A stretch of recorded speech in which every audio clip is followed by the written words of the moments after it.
Hello students, welcome back to my YouTube channel. ನಾನು ನಿಮಗೆ ಇವತ್ತಿನ ವಿಡಿಯೋದಲ್ಲಿ ಫಿನಾನ್ಷಿಯಲ್ ಅಕೌಂಟಿಂಗ್ನಲ್ಲಿ ಬ್ಯಾಲೆನ್ಸ್ ಶೀಟನ್ನು ಹೇಗೆ ಪ್ರಿಪೇರ್ ಮಾಡಬೇಕು ಅಂತ ತಿಳಿಸ್ತಾ ಇದ್ದೀನಿ. ನೋಡಿ, ಇದು ಬ್ಯಾಲೆನ್ಸ್ ಶೀಟಿನ ಫಾರ್ಮೆಟನ್ನು ನೀಟಾಗಿ ನೋಟ್ ಡೌನ್ ಮಾಡ್ಕೊಳ್ಳಿ. ಬ್ಯಾಲೆನ್ಸ್ ಶೀಟ್ನಲ್ಲಿ ಲ್ಯಾಬಿಲಿಟೀಸ್ ಅಂತ ಬರುತ್ತೆ, ಅಸೆಟ್ಸ್ ಅಂತ ಬರುತ್ತೆ. ಲ್ಯಾಬಿಲಿಟೀಸ್ ಅಂದರೆ ಜವಾಬ್ದಾರಿ, ಅಸೆಟ್ಸ್ ಅಂದರೆ ಆಸ್ತಿ.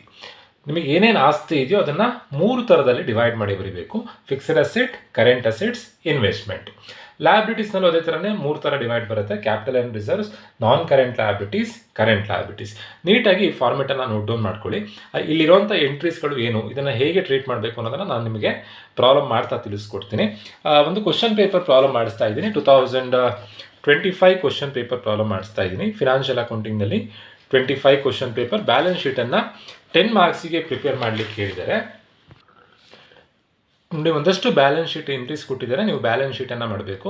10 ಮಾರ್ಕ್ಸಿಗೆ ಕೇಳಿದ್ದಾರೆ. ಆ್ಯಂಡ್ ಇವನ್ 15 ಮಾರ್ಕ್ಸಿಗೂ ಕೂಡ ಫೈನಲ್ ಅಕೌಂಟ್ಸನ್ನು ಮಾಡಲಿಕ್ಕೆ ಕೇಳಿದ್ದಾರೆ. ನೀವು ಇಲ್ಲಿ ಫಸ್ಟ್ ಕ್ವಶನ್ ಗಮನಿಸ್ಬೋದು: from the following trial balance of Rupa prepare final accounts. Prepare final accounts ಅಂತಂದರೆ ನೀವು ಟ್ರೇಡಿಂಗ್ ಅಕೌಂಟ್ ಮಾಡಿ, ಪ್ರಾಫಿಟ್ ಆ್ಯಂಡ್ ಲಾಸ್ ಅಕೌಂಟ್ ಮಾಡಿ, ದೆನ್ ಬ್ಯಾಲೆನ್ಸ್ ಶೀಟನ್ನು ಮಾಡಬೇಕು. So from exam point of view balance sheet very important, confirm ಆಗಿ ಕೇಳ್ತಾರೆ.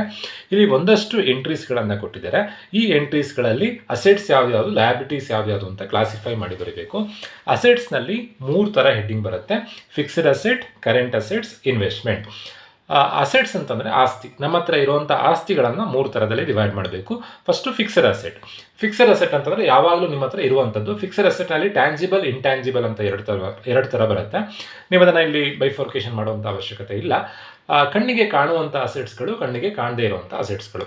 ನೋಡಿ, fixed asset ಅಂತಂದರೆ ಫಾರ್ ಎಕ್ಸಾಂಪಲ್ ನಿಮ್ಮ ಮನೆ ನಿಮಗೆ ಆಸ್ತಿ. ಅಸೆಟ್ಸ್ ಅಂತಂದರೆ ಆಸ್ತಿ.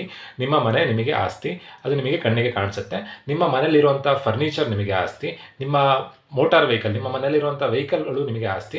ಹಾಗೆ ಮನೆಯಲ್ಲಿರುವಂಥ ಮಿಷಿನ್ಗಳು ನಿಮಗೆ ಆಸ್ತಿ. ಫಾರ್ ಎಕ್ಸಾಂಪಲ್, ನಿಮ್ದು ಏನಾದರೂ ಅಡಿಕೆ ತೋಟ ಇದ್ದು ಅಡಿಕೆ ಸುಲಿಯೋ ಮಿಷಿನ್ ಇದೆ ಅಂತಂದರೆ ಅದು ನಿಮಗೆ ಆಸ್ತಿ ಆಗುತ್ತೆ. ಸೊ ಇಷ್ಟು ಕಣ್ಣಿಗೆ ಕಾಣುವಂಥ ಅಸೆಟ್ಸ್ಗಳು. ಕಣ್ಣಿಗೆ ಕಾಣದೇ ಇರುವಂಥ assets goodwill, patent, copyright. ನೋಡಿ, ಫಿಕ್ಸ್ಡ್ ಅಸೆಟ್ಸನ್ನು ನೆನ್ಪಿಟ್ಕೊಳ್ಳಿ. ಉಳಿಯೋದೆಲ್ಲ ಕರೆಂಟ್ ಅಸೆಟ್ಸ್ ಆಗುತ್ತೆ. ಫಿಕ್ಸ್ಡ್ ಅಸೆಟ್ಸ್ ಇಷ್ಟೇ: ಯಾವ್ದು land and building, plant and machinery, furniture, motor vehicle, goodwill, ಇವಿಷ್ಟು ಫಿಕ್ಸ್ಡ್ ಅಸೆಟ್. ದೆನ್ ಇನ್ವೆಸ್ಟ್ಮೆಂಟನ್ನು ನೀವು ಸಪ್ರೇಟಾಗಿ ಬರೀಬೇಕು. ಉಳಿಯೋದೆಲ್ಲ ಕರೆಂಟ್ ಅಸೆಟ್ಸ್ ಆಗುತ್ತೆ. ಫಿಕ್ಸ್ಡ್ ಅಸೆಟನ್ನು ಕಲ್ತ್ಕೊಳ್ಳಿ, ಉಳಿಯೋದೆಲ್ಲ ಕರೆಂಟ್ ಅಸೆಟ್ಸ್. ಹಾಗಾದರೆ ಕರೆಂಟ್ ಅಸೆಟ್ಸ್ ಅಂದರೆ ಏನು? ಇದು ನಿಮ್ಮ ಹತ್ರ ಯಾವಾಗಲೂ ಫಿಕ್ಸ್ ಆಗಿ ಇರುವಂಥ ಅಸೆಟ್ಸ್ಗಳಲ್ಲ. ಆ್ಯಂಡ್ ದೆನ್ ಫಿಕ್ಸ್ಡ್ ಅಸೆಟ್ ಅಂತಂದರೆ ಅದನ್ನು ಈಸಿಯಾಗಿ ಕ್ಯಾಶಿಗೆ ಕನ್ವರ್ಟ್ ಮಾಡಲಿಕ್ಕೆ ಆಗಲ್ಲ. ಬಟ್ ಕರೆಂಟ್ ಅಸೆಟ್ಸ್ ಅಂದರೆ ಅದನ್ನು ಈಸಿಯಾಗಿ ಕ್ಯಾಶಿಗೆ ಕನ್ವರ್ಟ್ ಮಾಡ್ಬೋದು. ಫಾರ್ ಎಕ್ಸಾಂಪಲ್ ನೋಡಿ, ಕರೆಂಟ್ ಅಸೆಟ್ಸ್ನಲ್ಲಿ ಇರುವಂಥದ್ದು sundry debtors, bills receivable, stock, cash in hand, cash at bank, prepaid expenses, accrued incomes. Sundry debtors ಅಂದರೆ ಯಾರೋ ಒಬ್ಬ ಥರ್ಡ್ ಪಾರ್ಟಿಯಿಂದ ನಿಮಗೆ ದುಡ್ಡು ಬರಲಿಕ್ಕಿದ್ರೆ ಅದಕ್ಕೆ ನಾವು ಸನ್ರಿ ಡಿಟಾರ್ಸ್ ಅಂತ ಅಂತೀವಿ. ಬೇರೆಯವರಿಂದ ಬರಲಿಕ್ಕಿರುವಂಥ ದುಡ್ಡು, ಬೇರೆಯವರಿಂದ ದುಡ್ಡು ಬರಲಿಕ್ಕಿದೆ ಅಂತಂದರೆ ಅದು ನಿಮಗೆ ಆಸ್ತಿ ಆಗುತ್ತೆ. ಬಿಲ್ಸ್ ರಿಸೀವಬಲ್, ಬಿಲ್ ಮುಖಾಂತರ ದುಡ್ಡು ಬರಲಿಕ್ಕಿದ್ರೆ ಅದು ನಿಮಗೆ ಆಸ್ತಿ. ಸ್ಟಾಕ್, ನಿಮ್ಮ ಮನೇಲಿರುವಂಥ, ಫಾರ್ ಎಕ್ಸಾಂಪಲ್ ನೀವೇನೋ ಅಡಿಕೆನ, ಕಾಫಿನ ಏನೋ ಬೆಳೀತಾ ಇದ್ದೀರಾ ಅಂತ ಅಂದ್ಕೊಳ್ಳೋಣ. ನಿಮ್ಮ ಮನೇಲಿರುವಂಥ ಕಾಫಿ ಅಥವಾ ನಿಮ್ಮ ಮನೇಲಿರುವಂಥ ಅಡಿಕೆ ಚೀಲದಲ್ಲಿ ಅಡಿಕೆ ತೊಗೊಂಬಿಟ್ಟಿದ್ದೀರಾ ಅಂತ ಅಂದ್ಕೊಳ್ಳೋಣ. ಅದಕ್ಕೆ ಸ್ಟಾಕ್ ಅಂತ ಕರಿತೀವಿ. ಅದು ನಿಮಗೆ ಅಸೆಟ್ಸ್ ಆಗುತ್ತೆ. Cash in hand, cash at bank, ನಿಮ್ಮ ಪರ್ಸಲ್ಲಿರುವಂಥ ದುಡ್ಡು, ನಿಮ್ಮ ಬ್ಯಾಂಕಲ್ಲಿರುವಂಥ ದುಡ್ಡು ನಿಮಗೆ ಅಸೆಟ್ಸ್ ಆಗುತ್ತೆ. ಸೊ ಇವೆಲ್ಲ current assets. Fixed asset, current assets. Then investment. ನೀವೆಲ್ಲಾದರೂ ಬೇರೆ ಕಡೆ ಸೈಟಲ್ಲಿ ಇನ್ವೆಸ್ಟ್ಮೆಂಟ್ ಮಾಡಿದರೆ ಅಥವಾ ಶೇರ್ಸಲ್ಲಿ ಇನ್ವೆಸ್ಟ್ಮೆಂಟ್ ಮಾಡಿದ್ರೆ ಅದು ಕೂಡ ನಿಮಗೆ ಅಸೆಟ್ಸ್. ದೆನ್ ಲಯಬಿಲಿಟೀಸ್ನಲ್ಲಿ ಕ್ಯಾಪಿಟಲ್ ಆ್ಯಂಡ್ ರಿಸರ್ವ್ಸ್ ಅಂತ ಬರುತ್ತೆ. ಕ್ಯಾಪಿಟಲ್ ಅಂದರೆ ನಿಮ್ಮ ಬಂಡವಾಳ. ನಿಮ್ಮ ಬಂಡವಾಳ ಯಾವಾಗಲೂ ನಿಮಗೆ ಹೊಣೆಗಾರಿಕೆ ಆಗಿರುತ್ತೆ. ಹೇಗೆ ನಮ್ಮ ಬಂಡವಾಳ ನಮಗೆ ಹೊಣೆಗಾರಿಕೆ ಆಗಿರುತ್ತೆ ಅಂತಂದರೆ, ನಮಗೆ ಬೇಕಾದಂಥ ಬಂಡವಾಳವನ್ನು ಬೇರೆ ಬೇರೆ ಥರದಲ್ಲಿ ಪಡ್ಕೊಳ್ಬೋದು. ಫ್ರೆಂಡ್ಸ್ ಹತ್ರ ಲೋನ್ ಮಾಡ್ಬೋದು, ಫ್ಯಾಮಿಲೀಸಲ್ಲಿ ಯಾರ ಹತ್ರನಾದರೂ ತೊಗೊಳ್ಬೋದು, ಬ್ಯಾಂಕಲ್ಲಿ ಲೋನ್ ಮಾಡ್ಬೋದು, ಪಬ್ಲಿಕ್ಕಿಂದ ಅಮೌಂಟನ್ನು ಕಲೆಕ್ಟ್ ಮಾಡ್ಬೋದು. ಪಬ್ಲಿಕ್ಕಿಂದ ಅಮೌಂಟ್ ಕಲೆಕ್ಟ್ ಮಾಡಿದ್ರೆ ಅದಕ್ಕೆ ಶೇರ್ ಕ್ಯಾಪಿಟಲ್ ಅಂತ ಅಂತೀವಿ. ಟೋಟಲ್ ಆಗಿ ಈ ದುಡ್ಡು ನಮ್ಮದಾಗಿರೋದಿಲ್ಲ, ಬೇರೆಯವರಿಂದ ಕಲೆಕ್ಟ್ ಮಾಡ್ಕೊಂಡಿರ್ತೀವಿ. ಅಥವಾ ನಮ್ಮದೇ ಆಗಿದ್ರು ಕೂಡ ಬಿಸ್ನೆಸ್ಸಿಗೆ ಯೂಸ್ ಮಾಡ್ತಾ ಇರ್ತೀವಿ. ಅದನ್ನು ಬಿಸ್ನೆಸ್ಸಿಗೆ ಮಾತ್ರ ಯೂಸ್ ಮಾಡಬೇಕು, ಪರ್ಸ್ನಲಿಗೆ ಯೂಸ್ ಮಾಡಲಿಕ್ಕಿಲ್ಲ. ಹಾಗಾಗಿ ಯಾವಾಗಲೂ ಕ್ಯಾಪಿಟಲ್ ಯಾವಾಗಲೂ ಲಯಬಿಲಿಟಿ ಆಗಿರುತ್ತೆ. Then secured loan, bank loan, all types of loans. ಎಲ್ಲಾದರೂ ಸಾಲ ಮಾಡಿದರೆ ಅದು ನಿಮಗೆ ಜವಾಬ್ದಾರಿ ಆಗುತ್ತೆ. ಅದು ಕರೆಂಟ್ ಲಯಬಿಲಿಟೀಸ್. ನೀವು ಓದ್ಕೊಳ್ಬೇಕಾಗಿರೋದು ಕ್ಯಾಪಿಟಲನ್ನು ಓದ್ಕೊಳ್ಳಿ, ನಾನ್ ಕರೆಂಟ್ ಲಯಬಿಲಿಟೀಸನ್ನು ಓದ್ಕೊಳ್ಳಿ. ಕರೆಂಟ್ ಲಯಬಿಲಿಟೀಸ್ ಓದುವಂಥ ಅವಶ್ಯಕತೆ ಇಲ್ಲ. ಯಾವ ಲಯಬಿಲಿಟೀಸ್ ಉಳಿಯುತ್ತೋ ಅದೆಲ್ಲದನ್ನು ಕರೆಂಟ್ ಲಯಬಿಲಿಟೀಸಿಗೆ ಬರೆದ್ರಾಯಿತು. ಕ್ಯಾಪಿಟಲಲ್ಲಿ ಒಂದೇ ಎಂಟ್ರಿ, ಕ್ಯಾಪಿಟಲ್ಗೆ ನೆಟ್ ಪ್ರಾಫಿಟ್ ಆ್ಯಡ್ ಮಾಡಬೇಕು, ಡ್ರಾಯಿಂಗ್ಸ್ ಅನಲೈಸ್ ಮಾಡಬೇಕು. ನಾನ್ ಕರೆಂಟ್ ಲಯಬಿಲಿಟೀಸ್ನಲ್ಲಿ ಲೋನ್ ಮತ್ತು ಎಲ್ಲ ಥರದ ಲೋನ್ಗಳು ಮತ್ತು ಡಿಬೆಂಚರ್ಸನ್ನು ಬರೀಬೇಕು. ಉಳಿಯೋದೆಲ್ಲ ಕರೆಂಟ್ ಲಯಬಿಲಿಟಿ ಆಗಿರುತ್ತೆ. ಸೊ ಈಗ ಕೊಟ್ಟಿರುವಂಥ ಪ್ರಾಬ್ಲಮ್ ಹೇಗೆ ಮಾಡಬೇಕು ಅಂತಂದರೆ, ನಾನು ನೀಟಾಗಿ ಫಾರ್ಮೇಟನ್ನು ಬರ್ಕೊಂಡಿದ್ದೀನಿ.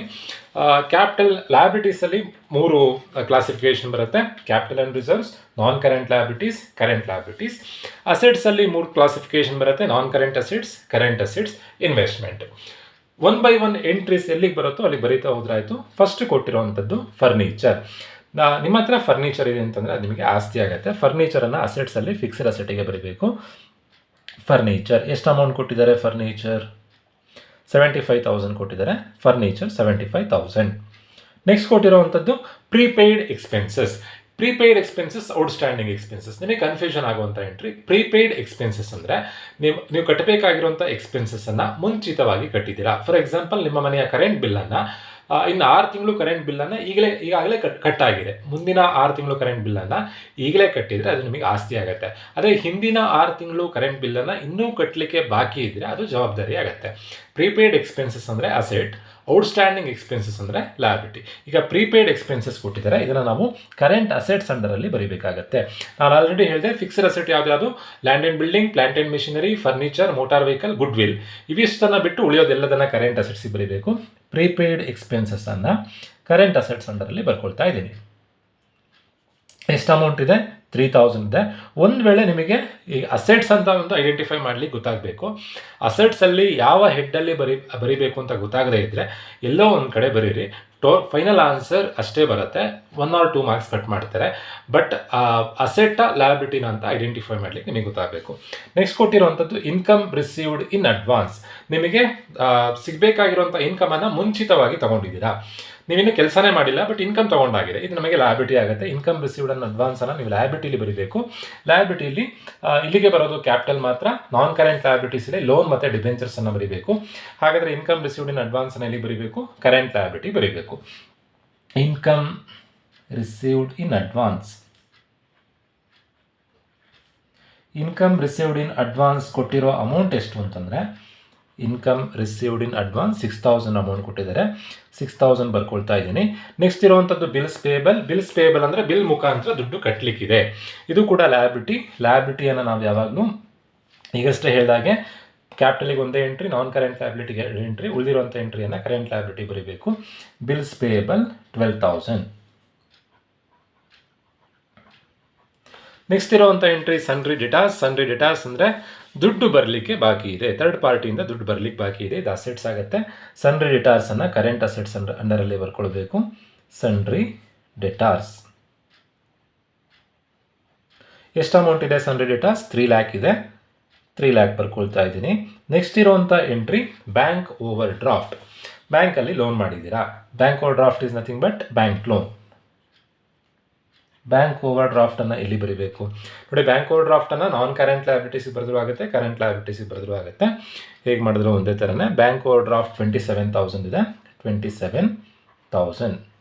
Next long term loan from bank. ಬ್ಯಾಂಕಲ್ಲಿ ಸಾಲ ಮಾಡಿದ್ದೀರಾ. ಬ್ಯಾಂಕ್ ಲೋನ್ ಕೂಡ ಕರೆಂಟ್ ಲಯಬಿಲಿಟಿ ಆಗುತ್ತೆ. ನೋಡಿ, bank loan, secured loan, mortgage loan ಅಂತ ಏನೇ ಕೊಟ್ಟರು ಅದನ್ನು ನಾನ್ ಕರೆಂಟ್ ಲಯಬಿಲಿಟೀಸಿಗೆ ಬರೀಬೇಕು. ಬ್ಯಾಂಕ್ ಲೋನ್ 3 lakh ಇದೆ.